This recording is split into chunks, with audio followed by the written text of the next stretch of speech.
ನಮ್ಮ ಕನ್ನಡ ಇಂಡಸ್ಟ್ರಿ ಬಂದು ನನ್ನ ತಾಯಿ ಅಂತ ನಾನು ಇದನ್ನು ಗೌರವಿಸ್ತೀನಿ. ಸುಮ್ಮನೆ ನನ್ನ ಜೊತೆ ಸಿನಿಮಾ ಮಾಡ್ತೀವಿ ಅಂತ ಹೇಳ್ಬಿಟ್ಟು ಫ್ರೆಂಡ್ಲಿಯಾಗಿ ನಡೆಸ್ಕೊಳ್ತಾ ಇದ್ದಾರಾ. ಕನ್ನಡ ಸಿನಿಮಾ ಇಂಡಸ್ಟ್ರಿ ಸೇಫ್ ಅನ್ಸುತ್ತಾ? ನನ್ನ ಜೊತೆನೂ ಕ್ಯಾಮರಾ ಮುಂದೆ ನಡೀದೇ ಇರೋದೆಲ್ಲ ನಡೆದಿದೆ. ಸಿನಿಮಾ ರಂಗದಲ್ಲಿ ಕಾಸ್ಟಿಂಗ್ ಕೌಚ್ ಅಥವಾ ಹೆಣ್ಣು ಮಕ್ಕಳ ಶೋಷಣೆಗೆ ಸಂಬಂಧಪಟ್ಟಂತೆ ಕೇರಳ ಮಾದರಿಯಲ್ಲಿ ನಿವೃತ್ತ ನ್ಯಾಯಾಧೀಶರಿಂದ ತನಿಖೆ ಆಗಬೇಕಂತ ಆಗ್ರಹಿಸಿ ಫೈರ್ ಸಂಸ್ಥೆ ಮುಖ್ಯಮಂತ್ರಿಗಳಿಗೆ ಈಗಾಗಲೇ ಪತ್ರವನ್ನು ಬರೆದಿದೆ. ಇದಕ್ಕೆ ನಮ್ಮದ ಕನ್ನಡದ ನಟ ನಟಿಯರು ಕೂಡ ಸಹಿಯನ್ನು ಹಾಕಿದ್ದಾರೆ. ಈ ಬಗ್ಗೆ ಮಾತನಾಡೋದಕ್ಕೆ ಇವತ್ತು ನಮ್ಮ ಜೊತೆ ಸಂಜನಾ ಗಲ್ರಾನಿ ಅವರಿದ್ದಾರೆ. ನಮಸ್ತೆ ಮೇಡಮ್. ಹಾಯ್, ನಮಸ್ತೆ. ಮಹಿಳಾ ಕಲಾವಿದರಿಗಾಗಿ ನೀವು ಸ್ವ ಅನ್ನೋ ಫೌಂಡೇಶನ್ ಸ್ಟಾರ್ಟ್ ಮಾಡಬೇಕು ಅಂತ ಅನ್ಕೊಂಡಿದ್ದೀರಾ, ಅದು ಹೇಗೆ ವರ್ಕ್ ಆಗುತ್ತೆ madam? Sandalwood women artist association ಅಂತ ನಾನು ನಮ್ಮ ಆಲ್ರೆಡಿ ಇರೋ artist association Rockline Venkatesh sir ಆಗಿರ್ಬೋದು, ಮತ್ತು ನಮ್ಮ ನಿರ್ದೇಶಕರ ಸಂಘ, ನಿರ್ಮಾಪಕರ ಸಂಘ, Kannada film chamber of commerce ಎಲ್ಲರಿಗೂ ಇದೊಂದು ಲೆಟರ್ ಸಲ್ಲಿಸಿದ್ದೀನಿ. ಇದರ ಒಂದು ಉದ್ದೇಶ ಏನಂದರೆ, ಒಂದು ವುಮೆನ್ ಹೆಡ್ಡೂ ನಮಗೆ ಆರ್ಟಿಸ್ಟ್ ಅಸೋಸಿಯೇಷನ್ನಲ್ಲಿ ಬೇಕು. ಏನಾದರೂ ಒಂದು ಅನ್ಕಂಫರ್ಟಬಲ್ ಆದ ಸಿಚುವೇಷನಲ್ಲಿ ಯಾವುದೇ ಒಂದು ಕಲಾವಿದೆ ಇದ್ದರೆ ಅವ್ರ ಹತ್ರ ಒಂದು ಮೊಬೈಲ್ ನಂಬರ್ ಇರಬೇಕು. ಸ್ವಾದು, ಸ್ಯಾಂಡಲ್ವುಡ್ ವುಮೆನ್ ಆರ್ಟಿಸ್ಟ್ ಅಸೋಸಿಯೇಷನ್ದು ಸ್ವಾದು ಒಂದು ಮೊಬೈಲ್ ನಂಬರ್ ಇರಬೇಕು. ಅದ್ರ ಮೂಲಕ ಅಟ್ಲೀಸ್ಟ್ ನಮ್ಮ ಬೆನ್ನ ಹಿಂದೆ ಯಾರಾದರೂ ನಿಂತಿದ್ದಾರೆ ಅಂತ ಪ್ರತಿಯೊಂದು ಮಹಿಳೆ ಆರ್ಟಿಸ್ಟ್ಗೆ ಒಂದು ಭರವಸೆ ಇರುತ್ತೆ.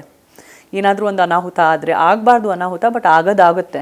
ಸೊ ನಮ್ಮ ಬೆನ್ನ ಹಿಂದೆ ಈ ಥರ ಸ್ವ ಅಂತ ಇದ್ದಾರೆ, ನಮ್ಮ ಒಕ್ಕೂಟ ನಮಗಿದೆ, ನನಗೆ ನನ್ನ ತಾಯಿ ಅಂತೆ ಒಂದು ಅಡ್ಮಿನಿಸ್ಟ್ರೇಷನ್ ಹೆಡ್ ಇದ್ದಾರೆ, ಅದು ಹಿರಿಯ ನಟಿನೇ ಆಗಿರ್ಬೋದು ಅಥವಾ ನಮ್ಮಲ್ಲಿ ಯೂತಲ್ಲಿರೋ ನಮ್ಮ ಏಜಲ್ಲಿರೋ ಒಂದು ಕಲಾವಿದನೇ ಆಗಿರ್ಬೋದು, ನಾವು ಆಯ್ಕೆ ಮಾಡ್ಕೋಬೇಕು. ಇವಾಗ ಸ್ಯಾಂಡಲ್ವುಡ್ನಲ್ಲಿ ಲೈಂಗಿಕ ದೌರ್ಜನ್ಯದ ಆರೋಪ ಕೇಳಿ ಬರ್ತಿದೆ ಮೇಡಮ್, ಅದ್ರ ಬಗ್ಗೆ ನಿಮ್ಮ ಒಪಿನಿಯನ್ ಏನು? ಇದು ತುಂಬ ಸಮಯದಿಂದ ಇರೋ ಒಂದು ಸಹಜವಾದ ಆರೋಪನೇ. ಇದೇನು ಹೊಸದು ಒಂದು ಆರೋಪ ಇಲ್ಲ. ನಾವು ಒಂದು ಮೇಲ್ ಡಾಮಿನೆಂಟ್ ಇಂಡಸ್ಟ್ರಿನಲ್ಲಿ ಕೆಲಸ ಮಾಡ್ತಾಯಿದ್ದೀವಿ ಆ್ಯಂಡ್ ಇಲ್ಲಿ ಮೇಲ್ ಡಾಮಿನೆನ್ಸ್ ಇದ್ದೇ ಇದೆ. ಬಟ್ ಅದಂತ ಇಡೀ ಸ್ಯಾಂಡಲ್ವುಡ್ಡು ಕೆಟ್ಟ ಜಾಗ. ನಮ್ಮ ಒಕ್ಕೂಟದಲ್ಲಿರೋ ಪ್ರೊಡ್ಯೂಸರ್ಸು, ಒಕ್ಕೂಟದಲ್ಲಿರೋ ಡೈರೆಕ್ಟರ್ಸು ಖಂಡಿತವಾಗ್ಲೂ ಕೆಟ್ಟವರು ಇಲ್ಲ. ಬಿಕಾಸ್ ಅವರು ನನ್ನ ಪರ್ಸ್ನಲ್ ಅನುಭವ ಹೇಳ್ತೀನಿ, ಸಂಜನಾ ಅಂತಲೂ ನನಗೆ ಕರೆಯಲ್ಲ, ಅಮ್ಮ ಅಂತಲೇ ಹೇಳ್ತಾರೆ. ಅಮ್ಮ ಚೆನ್ನಾಗಿದ್ದೀರಾ ಅಮ್ಮ, ಅಷ್ಟು ಗೌರವ ಕೊಡ್ತಾರೆ ಹೆಣ್ಮಕ್ಳಂದರೆ. ಆ್ಯಂಡ್ ನನಗೆ ಸ್ವಂತ ಮನೆ ಮಗಳ ಥರ ಬೆಳೆಸಿದರೆ. ಎಷ್ಟೋ ಕಲಾವಿದರು ನನಗೆ ಊಟ ಹಾಕಿದ್ದಾರೆ, ನನಗೆ ಸಂಬಳ ಕೊಟ್ಟಿದ್ದಾರೆ, ಎಷ್ಟೋ ನಿರ್ಮಾಪಕರು, ನಿರ್ದೇಶಕರು ಅವಕಾಶಗಳು ಕೊಟ್ಟಿದ್ದಾರೆ. ನಿಜಕ್ಕೂ ನಮ್ಮ ಒಕ್ಕೂಟದವ್ರು ಕೆಟ್ಟವರಿಲ್ಲ. ನಮ್ಮ ಇಂಡಸ್ಟ್ರಿಯ ಹೆಸರು ಬಳಸ್ತಾ ಹಲವಾರು ಒಕ್ಕೂಟದಲ್ಲಿ ಇರದೇ ಇರೋ ಜನ ಫೇಕ್ ಪ್ರೊಡ್ಯೂಸರ್ಸು, ಫೇಕ್ ಡೈರೆಕ್ಟರ್ಸ್, ನಾನು ಪ್ರೊಡ್ಯೂಸ್ ಮಾಡ್ತಾಯಿದ್ದೀನಿ, ನಾನು ಡೈರೆಕ್ಟ್ ಮಾಡ್ತಾಯಿದ್ದೀನಿ, ನಾನು ಕನ್ನಡ ಇಂಡಸ್ಟ್ರಿದವನು. ಏನಾಗುತ್ತೆ, ಒಬ್ಬರು ಇಬ್ಬರು ಕಲಾವಿದರ ಜೊತೆ ಫೋಟೋ ಇರುತ್ತೆ ಅವ್ರ ಹತ್ರ, ಎಲ್ಲೋ ಸಿಕ್ಕಿರ್ತಾರೆ, ಇವ್ರು ನನಗೆ ತುಂಬ ಕ್ಲೋಸು, ಇವ್ರು ನನ್ನ ಫಿಲ್ಮಲ್ಲಿ ಮಾಡ್ತಿದ್ದಾರೆ ಅಂತ ತುಂಬ ಹೆಣ್ಮಕ್ಳಿಗೆ ಹರಾಜು ಮಾಡ್ಕೊಂಡು ಓಡಾಡ್ತಾ ಇರ್ತಾರೆ. ಚಿಕ್ಕ ಏಜಲ್ಲಿರೋ ತುಂಬ ಹೆಣ್ಮಕ್ಳಿಗೆ ಹರಾಜು ಮಾಡ್ತಾರೆ. ಆ್ಯಂಡ್ ಆ ಚಿಕ್ಕ ಏಜಲ್ಲಿರೋ ಹೆಣ್ಮಕ್ಳಿಗೆ ಗೊತ್ತಾಗಲ್ಲ ಏನು ಪ್ರಶ್ನೆ ಕೇಳಬೇಕು, ಒಂದು ಎರಡು ಫೋಟೋಗಳು ನೋಡಿ ನಂಬಿಬಿಡ್ತಾರೆ. ಸೊ ಇವರಿಗೆಲ್ಲನೂ ಒಂದು ಬೆನ್ನಲ್ಲಿ ಶಕ್ತಿಯಾಗಿ ನಿಂತ್ಕೊಳ್ಳುತ್ತೆ. ನೀವು ಒಂದು ಆರ್ಟಿಸ್ಟ್ ಆಗಿ ಕನ್ನಡ ಇಂಡಸ್ಟ್ರಿಗೆ ಬರಬೇಕಂದ್ರೆ ನಿಮ್ಮ ಮೊದಲನೆಯ ಚಲನಚಿತ್ರ ಸೈನ್ ಮಾಡಿದ ಕೂಡಲೇ ಹೇಗೆ ಒಂದು ಚಿತ್ರಕ್ಕೆ ಒಂದು ಟೈಟಲ್ ಅನ್ನೋದು ರಿಜಿಸ್ಟರ್ ಮಾಡಾದ್ಮೇಲೆ ನೀವು ಆ ಟೈಟಲ್ನ ಬಳಸ್ಬೋದು. ಆ ಥರನೇ ಒಂದು ಉದ್ದೇಶ ಏನಾಗಿರುತ್ತೆ ಅಂದರೆ, ನೀವು ಆ್ಯಕ್ಟರ್ ಆಗಿರಲಿ, ಆ್ಯಕ್ಟ್ರೆಸ್ ಆಗಿರಲಿ, ಹುಡುಗಿನ ಭೇದ ಭಾವ ಇಲ್ಲದೆ ನೀವು ಒಂದು ಸಿನಿಮಾ ಸೈನ್ ಮಾಡಿಬಿಟ್ಟು ಕನ್ನಡ ಇಂಡಸ್ಟ್ರಿಗೆ ಎಂಟರ್ ಆಗ್ತಿದ್ದೀರಾ ಅಂದರೆ ಕಂಪಲ್ಸರಿಯಾಗಿ ನೀವು ಆರ್ಟಿಸ್ಟ್ ಅಸೋಸಿಯೇಷನಲ್ಲಿ ಬಂದುಬಿಟ್ಟು ಮೆಂಬರ್ ಆಗಬೇಕು. ಅದರಲ್ಲಿ ನಿಮಗೆ ಒಂದು ರೂಲ್ ಬುಕ್ ಕೊಡ್ತಾರೆ, ನೀವು ಹೇಗೆ ನಡೆಸ್ಕೊಬೇಕು, ನೀವು ಹೇಗೆ ಪರಿಶೀಲನೆ ಮಾಡಬೇಕು, ಎಂಥ ಪ್ರಶ್ನೆಗಳು ಕೇಳಬೇಕು. ನಿಮಗೊಂದು ಸಿನಿಮಾ ಅವಕಾಶ ಬಂದರೆ ಅದೊಂದು ರಿಯಲ್ ಅವಕಾಶನ ಅಥವಾ ಒಂದು ಫೇಕ್ ಅವಕಾಶನ ಅಥವಾ ಒಂದು ಮಹಿಳಾ ಶೋಷಣೆ ಮಾಡಲಿಕ್ಕೆ ಯಾರೋ ಪ್ರೊಡ್ಯೂಸರು ಸುಮ್ಮನೆ ನಾನು ಪ್ರೊಡ್ಯೂಸರ್ ಅಂತ ಓಡಾಡ್ತಾ ಇದ್ದೀನಿ ಅಂತ ಅವ್ರಿಗೆ ಹೇಗೆ ಗೊತ್ತು ಮಾಡಿಸ್ಬೇಕು.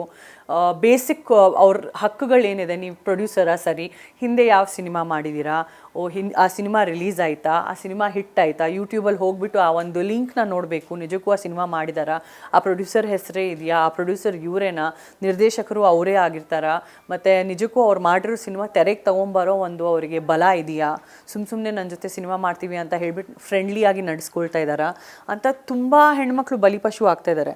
ಸೊ ಇದೆಲ್ಲ ಹೇಳ್ಕೊಡೋರು ಯಾರು? ಈಗ ಮೀಟು ನಡೀತಾ ಇದೆ, ಇದೆಲ್ಲ ನಾವು ಮಾತಾಡ್ತಾ ಇದ್ವಿ, ಜೋರಾಗಿ ಮಾತಾಡ್ತೀವಿ. ಬಟ್ ಇದರ ಪರಿಣಾಮ ಏನು? ಇದು ಒಂದು ವಾರ ಆದಮೇಲೆ ಹೊಸ ಸುದ್ದಿ ಬರುತ್ತೆ, ಜನ ಹೊಸ ಸುದ್ದಿಗೆ ಹೊರಟೋಗ್ತಾರೆ. ಸೊ ಆ ಹೊಸ ಸುದ್ದಿ ಬಂದಾದ್ಮೇಲೂ ಬಂದಿಲ್ಲ ಅಂದ್ರೂ ಒಂದು ಸ್ವ ಅಂತ ಈ ಒಂದು ಬಾಡಿ ಕೊಟ್ಟರೆ, ಇದು ಒಂದು ಆರ್ಟಿಸ್ಟ್ನ ಮ್ಯಾಂಡೇಟರಿಯಾಗಿ ರಿಜಿಸ್ಟರ್ ಮಾಡಿಸಿದ್ರೆ ಸ್ವ ಅನ್ನೋ ಈ ಬಾಡಿ ಏನಿದೆಯೋ ಇದರಲ್ಲಿ ನಿಮಗೊಂದು ರೂಲ್ ಬುಕ್ ಕೊಡಲಾಗತ್ತೆ ನೀವು ಮೆಂಬರ್ ಆದಮೇಲೆ. ಆ ರೂಲ್ ಬುಕ್ನ ನೀವು ಓದ್ಕೊಂಡ್ಬಿಟ್ರೆ ನಿಮಗೂ ಒಂದಷ್ಟು ವಿದ್ಯೆ ಇರುತ್ತೆ. ನಿಮಗೆ ವಿದ್ಯೆ ಇದ್ದರೆ ನಿಮ್ಮನ್ನು ಯಾರೂ ಒಂದು ತಪ್ಪು ರೀತಿಯಲ್ಲಿ ಬಳಸ್ಕೊಳಕ್ಕಾಗಲ್ಲ. ಆ ರೀತಿ ಎಷ್ಟೋ ಹೆಣ್ಮಕ್ಳ ಜೀವನ ನಾನು ಕಾಪಾಡಬಲ್ಲೆ ನಾನು ಈ ಒಂದು ಉದ್ದೇಶದಲ್ಲಿ ನಾನು ಸಕ್ಸಸ್ ಆದರೆ. ಸೊ ಇದು ನನ್ನ ಸಂಜನಾ ಗಲ್ರಾನಿ ಫೌಂಡೇಶನ್, ನನ್ನ ಸ್ವಂತ ಫೌಂಡೇಶನ್ ಮೂಲಕ ನಾನು ಈಗ ಒಂದು ಪ್ರಾರಂಭ ಮಾಡಿರೋ ಒಂದು ಮುಖ್ಯವಾದ ಕಾಸ್. ಇವಾಗ ಲೈಂಗಿಕ ದೌರ್ಜನ್ಯ ಪ್ರಕರಣ ನಡೀತಿದೆ ಅಂತ ಹೇಳ್ತಿದಾರಲ್ವಾ, ಅಂದರೆ ಆ ರೀತಿ ಒಂದು ಆರೋಪ ಇದೆ. ಆ ರೀತಿ ಪ್ರಕರಣ ಏನಾದರೂ ನಿಮ್ಮ ಕಿವಿಗೆ ಬಿದ್ದಿದೆಯಾ? ಆವಾಗ ನೀವು ಯಾವ ರೀತಿ ಇನಿಷಿಯೇಟಿವ್ ತಗೋಬೇಕು ಅಂತ ಅಂದ್ಕೊಂಡ್ರಿ? ನೋಡಿ, ಈಗ ಏನು ಪ್ರೂಫ್ ಇಲ್ಲದೆ ನಾವು ಮಾತಾಡ್ಲಿಕ್ಕೆ ಆಗಲ್ಲ, ಅಥವಾ ಯಾರ ಹೆಸರುಗಳಿಲ್ಲದೆ ಇದು ನಡೀತಾ ಇದೆ ನಡೀತಾ ಇಲ್ಲ ಅಂತ ಮಾತಾಡ್ಲಿಕ್ಕೆ ಆಗಲ್ಲ. ಇದು ನಡೀದೇ ಇರಬೇಕು. ನಡೀದೇ ಇರೋದಕ್ಕೆ ನಾವು ಏನೇನು ಕ್ರಮಗಳು ತಗೊಬೇಕು. ನಮ್ಮ ಕನ್ನಡ ಇಂಡಸ್ಟ್ರಿ ಬಂದು ನನ್ನ ತಾಯಿ ಅಂತ ನಾನು ಇದನ್ನು ಗೌರವಿಸ್ತೀನಿ. ನಾನು ಈ ಮಣ್ಣಿನ ಮಗಳೇ, ಕರ್ನಾಟಕದ ಮಗಳೇ. ನಾನು ಒಂದು ಕಲಾವಿದೆಯಾಗಿ ಬಹುಭಾಷೆ ನಟಿಯಾಗಿ 55 ಸಿನಿಮಾಗಳು ಮಾಡಿದ್ದೀನಿ ಅಂದರೆ ಅದಕ್ಕೆ ಮೂಲ ಕಾರಣ ಬಂದು ನಾನು ಕನ್ನಡ ಇಂಡಸ್ಟ್ರಿನಲ್ಲಿ ಒಂದು ಕಲಾವಿದೆಯಾಗಿ ಹೆಜ್ಜೆ ಇಟ್ಟಿದ್ದಕ್ಕೇನೆ. ಸೊ ಈ ಒಂದು ಕನ್ನಡ ಇಂಡಸ್ಟ್ರಿ ನನಗೆ ಒಂದು ಮಾತೆ ಸಮಾನ, ನನ್ನ ತಾಯಿ ಸಮಾನ. ಇದರ ಮೇಲೆ ಒಂದು ಕಪ್ಪು ಚುಕ್ಕೆ ಬರದೇ ಇರಬೇಕು. ಹಾಗಾಗಿ ನಾನು ಈ ಒಂದು ಸ್ಟೆಪ್ಸ್ನ ತಗೊಳ್ಳಿಕ್ಕೆ ಇಷ್ಟಪಡ್ತಿದ್ದೀನಿ. ಸದ್ಯಕ್ಕೆ ಕನ್ನಡ ಸಿನಿಮಾ ಇಂಡಸ್ಟ್ರಿ ಸೇಫ್ ಅನ್ಸುತ್ತಾ? It's of course safe, yes, very safe ಅಂತ ಅನಿಸುತ್ತೆ. ಬಟ್ 95% ಜನ ಸೇಫ್ ಇದ್ದಾರೆ, 5% ಜನ ಸೇಫ್ ಇಲ್ಲದೆ ಇರಬಹುದು. ಅದು ಪ್ರತಿ ಇಂಡಸ್ಟ್ರಿ. ಅದು ನೀವು ಯಾವುದಾದ್ರೂ ಒಂದು ಮೀಡಿಯಾ ಆಫೀಸ್ಗೆ ಹೋಗಿ ನೋಡಿ, ಹಾಸ್ಪಿಟಲಲ್ಲೇ ಆ ಕೋಲ್ಕತ್ತಾ ರೇಪ್ ಕೇಸ್ ಆಯಿತು, ಅದಂತ ಹೇಳಿದ್ರೆ ಎಲ್ಲ ಹಾಸ್ಪಿಟಲ್ ಸೇಫ್ ಅಲ್ವಾ? ಎಲ್ಲ ಹಾಸ್ಪಿಟಲ್ಗಳ ಹೆಸರು ನಾವು ಹಾಳು ಮಾಡೋಕ್ಕಾಗಲ್ಲ. 5% ರಾಂಗ್ ಜನ ಪ್ರತಿ ಇಂಡಸ್ಟ್ರಿನಲ್ಲಿ, ಪ್ರತಿ ಆಫೀಸಲ್ಲಿ, ಪ್ರತಿ ಕಡೆ ಇದ್ದೇ ಇರ್ತಾರೆ. 5%ಇಂದ 95% ಜನರ ಒಂದು ಭಕ್ತಿಪೂರ್ತಿಯಾಗಿ ಒಳ್ಳೆ ಸಿನಿಮಾ ನಾನು ತೆರೆ ಮೇಲೆ ತೊಗೊಂಬರಬೇಕು ಅಂತ ಇರೋ ನಿರ್ದೇಶಕ ಹಾಗೂ ನಿರ್ಮಾಪಕರ ಹೆಸರು ಹಾಳು ಮಾಡೋದು ನಿಜಕ್ಕೂ ತಪ್ಪು. ಇಷ್ಟು ದಿನ ಈ ರೀತಿ ಲೈಂಗಿಕ ದೌರ್ಜನ್ಯ ಪ್ರಕರಣಗಳು ನಡೀತಿರ್ಲಿಲ್ವಾ? ಇವಾಗಲೇ ಯಾಕೆ ಈ ಬಗ್ಗೆ ಸುದ್ದಿ ಜೋರಾಗ್ತಿದೆ ಅಂತ? ಒಂದು ಸಮಯ ಬರುತ್ತೆ ಪ್ರತಿಯೊಂದಕ್ಕೂ. ಆ ಸಮಯ ಈಗ ಬಂದಿದೆ. ಆ್ಯಂಡ್ ನನಗೆ ಇಷ್ಟು ದಿನ ಈ ಒಂದು ಕೆಲಸ ಮಾಡಲಿಕ್ಕೆ ನನಗೆ ಮನಸ್ಸಲ್ಲಿ ತುಂಬ ಆಸೆ ಇದೆ. ಬಿಕಾಸ್ ನಾನು ಒಂದು ಚಿಕ್ಕ ಹುಡುಗಿಯಾಗಿ ಇಂಡಸ್ಟ್ರಿಗೆ ಬಂದಾಗ ನನ್ನ ಜೊತೆನೂ ಕ್ಯಾಮರಾ ಮುಂದೆ ನಡೀದೇ ಇರೋದೆಲ್ಲ ನಡೆದಿದೆ. ಅದ್ರ ಬಗ್ಗೆ ನಾನು ಹಿಂದೆನೂ ಮಾತಾಡಿದ್ದೀನಿ. ಸೊ ಆ ಒಂದು ನೋವು ನನಗೆ ಇನ್ನೂ ಮನಸ್ಸಲ್ಲಿ ಕಾಡುತ್ತೆ. ನನಗೆ ಈ ಥರ ನಡಿಬಾರ್ದಿತ್ತಲ್ಲಪ್ಪ, ನನ್ನ ಹಿಂದೆ ಯಾರಾದರೂ ಇರಬೇಕಿತ್ತಲ್ಲಪ್ಪ, ನನ್ನ ಹಿಂದೆ ಯಾಕೆ ಯಾರೂ ಇದ್ದಿಲ್ಲ. ನಾನು ಒಂದು ಚಿಕ್ಕ ಪರಿವಾರದಿಂದ ಬಂದಿದ್ದ ಹುಡುಗಿ. ಆ್ಯಂಡ್ ನನ್ನ ಶಕ್ತಿಯ ಮೇಲೇ ಇಲ್ಲಿ ತನಕ ನಾನು ಬಂದಿರೋದು. ಇವಾಗಲೂ ನಿಂತ್ಕೊಂಡು ನಾನು ನನ್ನ ಹೋರಾಟ ನಾನೇ ಯಾವುದೇ ಒಂದು ಗಾಡ್ ಫಾದರ್ ಇಲ್ಲದೇ ಮಾಡ್ತಾಯಿದ್ದೀನಿ. ಸೊ ನನಗೆ ನನ್ನ ಮನಸ್ಸಿನ ಕೂಗಾಟದಿಂದ ಈ ಒಂದು ಉದ್ದೇಶ ನನಗೆ ಎಂಬುದು ಲಾಂಚ್ ಆಗಬೇಕು ಅಂತ ನನಗಿಷ್ಟ. ಮಾಲಿವುಡ್ನಲ್ಲಿ ಈ ರೀತಿ ಪ್ರಕರಣಗಳು ಬೆಳಕಿಗೆ ಬಂದ ನಂತರ ಇಲ್ಲಿ ಹೋರಾಟ ಸ್ಟಾರ್ಟ್ ಆಯಿತು ಅಂತ? ಹಂಗೋ ಹೋರಾಟ ಆದರೂ ಸ್ಟಾರ್ಟ್ ಆಯ್ತಲ್ವಾ, ಒಂದು ಒಳ್ಳೆ ಕೆಲಸ ಆದರೂ ಸ್ಟಾರ್ಟ್ ಆಯ್ತಲ್ವಾ, ಒಳ್ಳೆ ಸಮಯ ಆದರೂ ಬಂತು ಈ ಹೋರಾಟ ಸ್ಟಾರ್ಟ್ ಆಗಲಿಕ್ಕೆ. ನಾನು ಹೋರಾಟ ಹಾಗೆ ಮುಗಿದು ಬಿಡಬಾರ್ದು. It should not just B the talk of the day. ಇವತ್ತಿಗೆ ಸುಮ್ಮನೆ ಮಾಡಿದ್ರಪ್ಪ ಶೋಕಿಯಾಗಿ, ಏನು ಮಹಾ ಮಾಡಿದ್ರು, ಏನಾದರೂ ಫಾರ್ಮ್ ಮಾಡಿದ್ರಾ, ಯಾರಾದರೂ ಇಂಟ್ರೆಸ್ಟ್ ಕೊಟ್ರಾ, 2 ದಿನದ ಮಾತು ಬಿಸಿ ಬಿಸಿ ಸುದ್ದಿ, ಅದಾದಮೇಲೆ ಹಳೆ ಸುದ್ದಿಯಾಗಿ ಹೊರಟೋಯ್ತು. ಆ ಥರ ಈ ಒಂದು ಸುದ್ದಿ ಸಾಯಬಾರದು. ಇದು ಒಂದು ಸ್ಯಾಂಡಲ್ವುಡ್ ವುಮೆನ್ ಆರ್ಟಿಸ್ಟ್ ಅಸೋಸಿಯೇಷನ್ ಎಂಬುದು ಫಾರ್ಮ್ ಆಗಬೇಕು. ಫಾರ್ಮ್ ಆಗಿ ಇದರಿಂದ ಎಲ್ಲ ಹೊಸ ಹುಡುಗಿರಿಗೆ, ಸ್ಪೆಷಲಿ ನಾನು ತಿರ್ಗಾ ಹೇಳ್ತಾ ಇದ್ದೀನಿ, ಸಣ್ಣ ಬಾಲ್ಯ ಏಜಲ್ಲಿರೋ 16, 17, 18 ಇಯರ್ ಓಲ್ಡ್ ಅವ್ರು ಯಾರು ಬರ್ತಾರೆ, ಅವರಿಗೆ ಏನೂ ಜ್ಞಾನ ವಿದ್ಯೆ ಇರಲ್ಲ, ಕರುಣೆ ಬರುತ್ತೆ. ಅವ್ರ ಜೊತೆ ಏನಾದರೂ ತಪ್ಪು ನಡೆದ್ಬಿಟ್ರೆ ಅವ್ರು ಹೇಳ್ಕೊಳಕ್ಕೂ ಆಗಲ್ಲ. ಅವ್ರ ಜೊತೆ ಶೋಷಣೆ ನಡೆದ್ರೆ ಹೇಳ್ಕೊಳ್ಳೋಕ್ಕೆ ಯಾರು ಕೇಳೋರು ಇಲ್ಲ. ಹೇಳಿದರೆ ಬಾಯಿ ಮುಚ್ಕೋ, ಯಾರಿಗೂ ಹೇಳಬೇಡ, ನೀನು ತಪ್ಪು, ನೀನು ಕೆಟ್ಟವಳು ಅಂತ ನಿನ್ನ ಹೆಸರೇ ಹಾಳಾಗತ್ತಂತ ಹೆದರಲಾಗತ್ತೆ.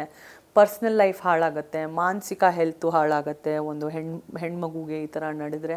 ಮತ್ತು ಪರಿವಾರಕ್ಕೆ ಮುಖ ತೋರಿಸ್ಬೇಕು, ಸಮಾಜಕ್ಕೆ ಮುಖ ತೋರಿಸ್ಬೇಕು. ಅದರಿಂದ ಏನಾಯಿತು, ನಿನ್ನ ಜೊತೆ ಬಾಯಿ ಮುಚ್ಕೊಂಡು ಸಹಿಸ್ಕೊಂಡು ಬಿಡು ನೀನು ಅಂತಲೂ ಹೇಳಲಾಗತ್ತೆ.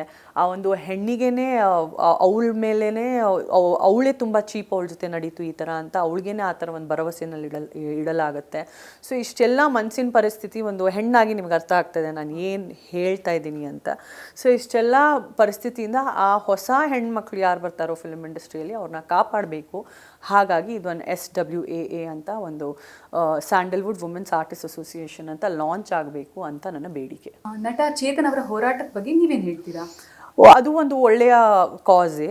ಆ್ಯಂಡ್ ಅದು ಎಕ್ಸಿಕ್ಯೂಟ್ ಆದರೆ ತುಂಬಾ ಒಳ್ಳೆಯದು. ನೋಡಿ, ಮೂಲ ಕಾರಣ ನಮ್ಮೆಲ್ಲರದು ಒಂದೇ ಆಗಿದೆ, ವುಮೆನ್ ಪ್ರೊಟೆಕ್ಷನ್ನೇ ಆಗಿದೆ.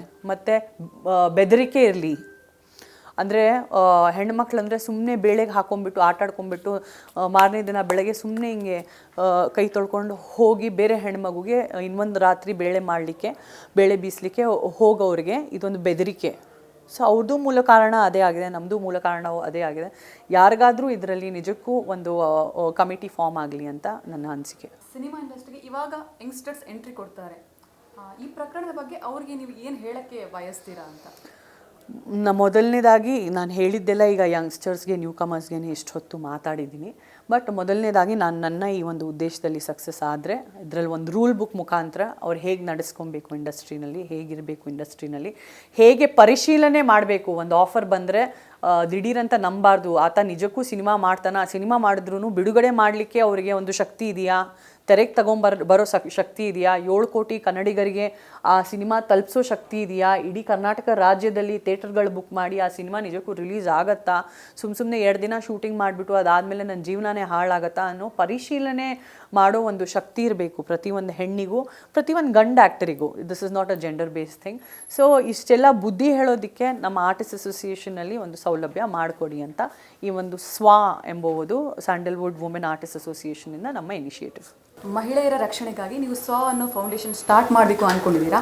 ಈ ನಿಮ್ಮ ಕಾರ್ಯಕ್ಕೆ ಶುಭವಾಗಲಿ ಅಂತ ಹೇಳ್ತಾ ಇವತ್ತು ಕಾರ್ಯಕ್ರಮ ಮುಗಿಸ್ತೀವಿ. Thank you so much.